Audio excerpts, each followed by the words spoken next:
Eagles coming off that huge comeback win, and the Bucs have needed a game-winning score in the final minute of every win this season. Sal Palantonio joining us now. So how is Baker and that offense preparing for this titanic matchup of unbeaten Sal Pal?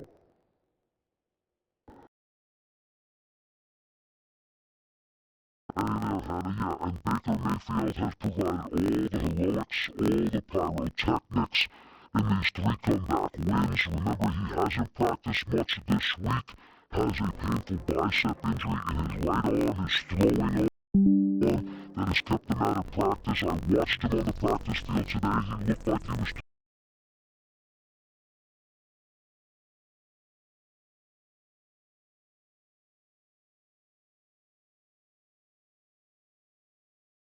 was bicep injury in his right arm, his throwing arm, that has kept him out of practice. I watched him on the practice field today. He looked like he was throwing the ball fine. Head coach Todd Bowles told me that Baker Mayfield will be ready to go on Sunday. He wouldn't miss this game for the world. Remember last year, almost a year to the day, September 29th, 2024, the Eagles came into Tampa, and Baker Mayfield was 30 for 47 with 347 yards and 2 touchdowns, and the Eagles got waxed in that game, 33-16. But that was only 4 games into Vic Fangio's defense in Philadelphia, and Baker Mayfield knows that this defense that won the Super Bowl in Philadelphia is much more seasoned and much tougher. Guys up front, we got to take care of them. So whether it's getting the ball out quick, making them run, obviously we have the advantage here in Tampa with the heat. So trying to tire those guys out, knowing that early in the game, probably not able to take a lot of shots. If you hold on to the ball an extra tick, they're going to be there. So he does a great job coaching those guys up on the details and the safeties playing from top down. There's not a whole lot of stuff over the top of them. So the Eagles came down a day early to get acclimated to the heat. Unless they're going to have a full-fledged practice, that ain't going to happen. Not gonna happen. The Eagles are expected to arrive on Saturday, tomorrow, and have a walkthrough at Raymond James Stadium just to get acclimated to the heat. And Hannah, the game time.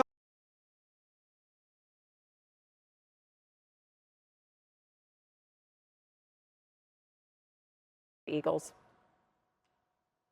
I think for Tampa, I got 2 questions, similar questions I probably have for anyone playing Philadelphia. 1, can you attack cornerback 2? I actually don't know who's playing. Dory Jackson's banged up, Jacorian Bennett as well, but no Mike Evans hurts in this regard. I think through alignment or motion, they have to figure out a way to get Ibuka those matchups. And then, can you run the ball on the Eagles' light boxes? Philadelphia is actually 30th in success rate in run defense this year. Some of that is structural, it's by design.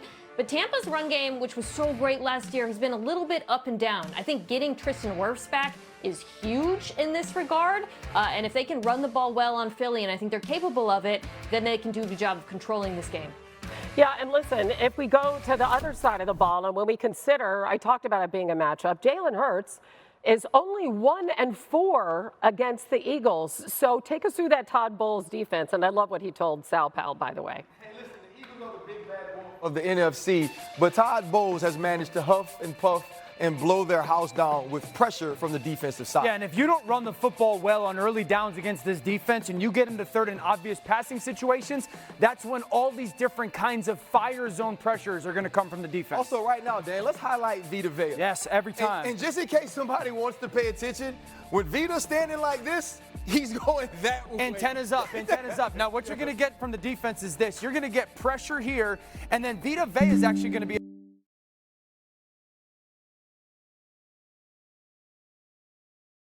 we want to handle the pressure on one side and block Vita Vea on another. That's the big challenge. And the other big piece of this, right, is the way they move on the back end. You see when they motion over, that's going to bring Parrish as well. So we're going to know if we're Tyrod Taylor that we have man-to-man coverage, and with no safety in the middle, it's 0.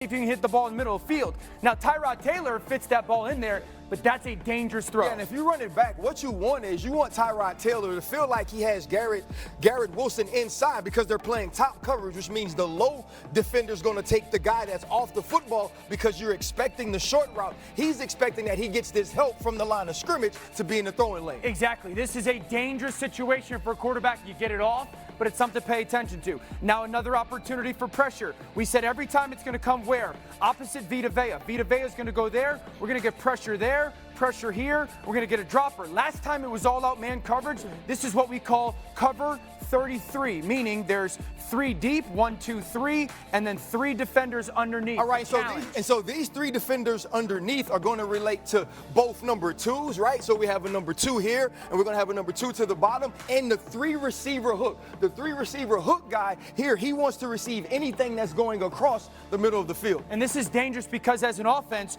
you get caught up in paying attention to Vita Vea, and then you get a defender coming from depth, Antoine Winfield Jr., who's one of the great blitzers secondary-wise in the league. He's skinny enough and slithery enough to get past that guard. Also, if you rewind this to the beginning, if you look at Antoine Winfield's initial track, his initial track starts outside. And so this is going to draw the tackle here. It's going to make the guard not fan out right away and give him an opportunity to duck under with leverage to get to the quarterback. It's relatively similar pressure opposite Vita, completely different coverage. Once again, on 3rd down, if you don't run the ball well against them, you're going to be in trouble. Jalen Hurts has historically struggled against this defense in this situation. I'll highlight Vita Vea again. There it is. The pressure is going to come from there and there. We've seen cover 0, all-out man. We've seen 3 deep, 3 under. And now what we get is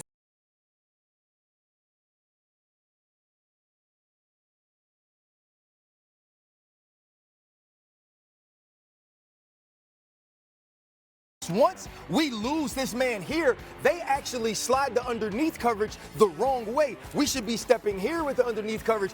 This ball should be out right now if you're Tyrod Taylor. And we also have to understand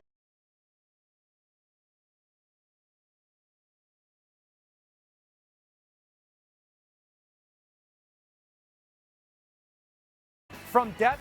If the Eagles struggle to run the football, I think this Tampa Bay defense, pressure-wise, can have some success. Hey, I tell you what, Sal Powell said it's going to be 105 degrees on the field. It could get even hotter if these blitzes start getting home. Oh, so good. Yeah. Well done. Look at that Foreshadow Friday. I love it. Okay, we're going to gong. We're all on the same page. Where is it? Really? There it is. Yeah, for everything that we just said about the Buccaneers. I think if the Bucs were healthy, Yeah. I'd feel a little bit better. But I don't know. I mean, they've barely beaten these kind of not great teams. Okay, so moving on to Dallas. The schedule makers didn't even know how juicy this was going to be when they put the Packers and the Cowboys in primetime. Homecoming for Micah Parsons. They missed him. Their secondaries allowed the most deep balls this season. Lack of a pass rush without Micah has not held Dallas tied for 27th in sacks, 25th in pass rush win rate.